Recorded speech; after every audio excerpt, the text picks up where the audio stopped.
Dracula by Bram Stoker, Chapter 14. Mina Harker's Journal, 23rd of September. Jonathan is better after a bad night.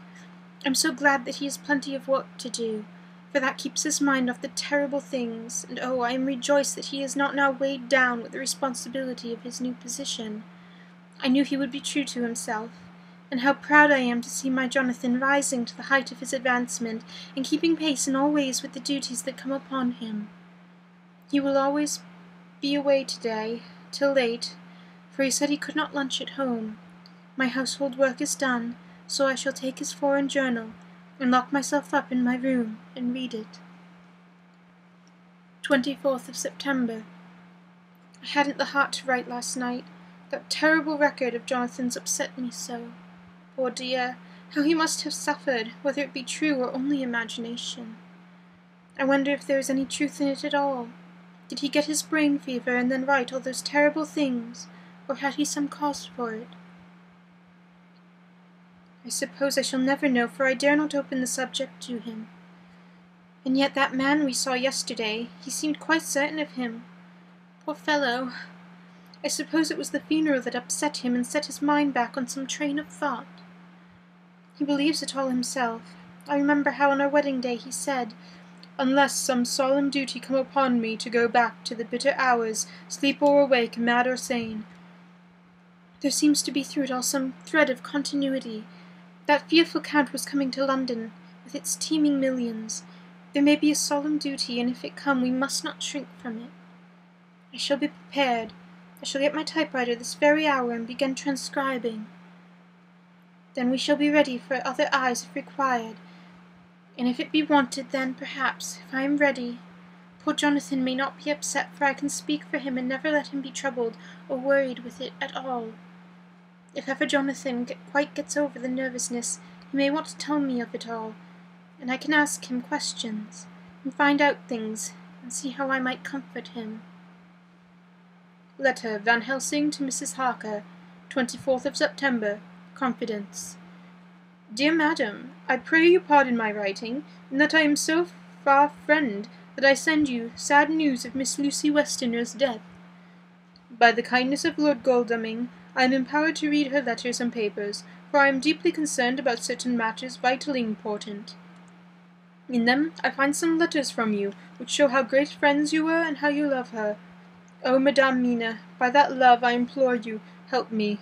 It is for others' good that I ask, to redress great wrong, and to lift much and terrible troubles. That may be more great than you can know. May it be that I see you. You can trust me. I am a friend of Dr. John Seward and of Lord Godalming.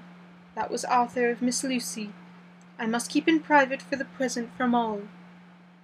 I should come to Exeter to see you at once if you tell me I am privileged to come, and where and when.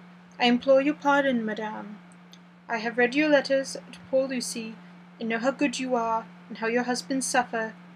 So I pray you, if it may be, enlighten him not, lest it may harm. Again your pardon, and forgive me. Van Helsing.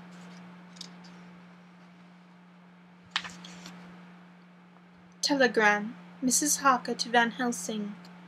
25th of September.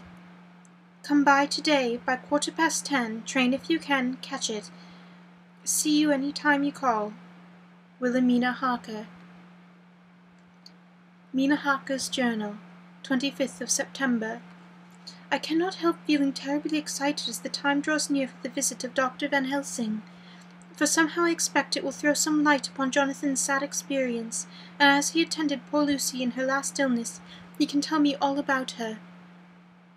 That is the reason for his coming. It is concerning Lucy and her sleepwalking, and not about Jonathan. Then I shall never know the real truth now.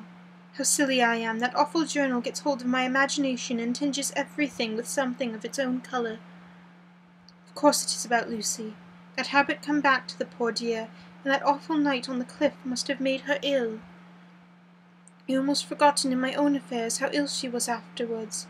She must have told him of her sleepwalking adventure on the cliff, and that I know about it, and now he wants me to tell him about it so that he may understand. I hope I did right by not saying anything of it to Mrs. Westenra. I should never forgive myself if any act of mine, were it even a negative one, brought harm to poor dear Lucy. I hope, too, Dr. Van Helsing will not blame me. I have had so much trouble and anxiety as of late, I feel I cannot bear more just at the present. I suppose I cry does us good at times, clears the air as other rain does. Perhaps it was reading the journal yesterday that upset me, and then Jonathan went away this morning, to stay away from whole day and night. The first time we have been parted since our marriage. I do hope the dear fellow will take care of himself, and that nothing will occur to upset him. It is 2 o'clock, and the doctor will be here soon now. I shall say nothing of Jonathan's journal, unless he asks me. I am so glad I have typewritten out my own journal, so that, in case he asks about Lucy, I can hand it to him, and will save much questioning. Later. He has come and gone. Oh, what a strange meeting, and how it makes my head whirl round. I feel like one in a dream. Can it all be possible, or even part of it? If I had not read Jonathan's journal first, I should never have accepted even the possibility. Poor dear Jonathan. He must now have suffered. Please, the good God, all this may not upset him again. I shall try to save him from it. But it may be even a consolation and a help to him, terrible though it be and awful in its consequences, to know for certain that his eyes and ears and brain did not deceive him, and that it is all true. It may be that it is doubt which haunts him, that when the doubt is removed, no matter what, waking or dreaming, may prove the truth, he will be more satisfied and better able to bear the shock. Dr. Van Helsing must be a good man, as well as a clever one, if he is Arthur's friend, and Dr. Seward's, and if they brought him all the way from Holland to look after Lucy. I feel from having seen him that he is good and kind, and of a noble nature. When he comes tomorrow, I shall ask him about Jonathan, and then, please God, all this sorrow and anxiety may lead to a good end. I used to think that I would like to practice interviewing. Jonathan's friend in the Exeter News told him that memory was everything in such work, that you must be able to put down exactly almost every word spoken, even if you had not to refine some of it afterwards. It was a rare interview. I shall try to record it in verbatim. It was 2:30 when the knock came. I took my courage à deux mains and waited. In a few minutes Mary opened the door and announced Dr. Van Helsing. I rose and bowed, and he came towards me, a man of medium height, strongly built, with his shoulders set back over a broad, deep chest, and a neck well balanced on the trunk, as the head is on its neck. The poise of the head strikes one as of indicative of thought and power. The head is noble, well-sized, broad, and large behind the ears. The face, clean-shaven, shows a hard, square chin, a large, resolute, mobile mouth, and a good-sized nose. Rather straight, but with quick, sensitive nostrils, that seem to broaden as the big, bushy eyebrows come down and the mouth tightens. The forehead is broad and fine, rising at first almost straight, and then sloping back above 2 bumps or ridges wide apart, such as a forehead that the reddish hair cannot possibly tumble over it, but falls naturally back into the sides. Big, dark blue eyes are set widely apart, and are quick and tender or stern with the man's moods. He said to me, "Mrs. Harker, is it not?" I bowed assent. "That was Miss Mina Murray?" Again I assented. "It is Mina Murray that I came to see, that was friend of that poor dear child Lucy Westenra, Madame Mina. It is on account of the dead I come." "Sir," I said, "you could have no better claim on me than that you were a friend and helper of Lucy Westenra." And I held out my hand. He took it, and said tenderly, "Oh, Madame Mina, I knew that the friend of that poor little girl must be good, but I had yet to learn." He finished his speech with a courtly bow. I asked him what it was that he wanted to see me about, so he began at once. "I have read your letters to Miss Lucy. Forgive me, but I had to begin to inquire somewhere, and there was none to ask.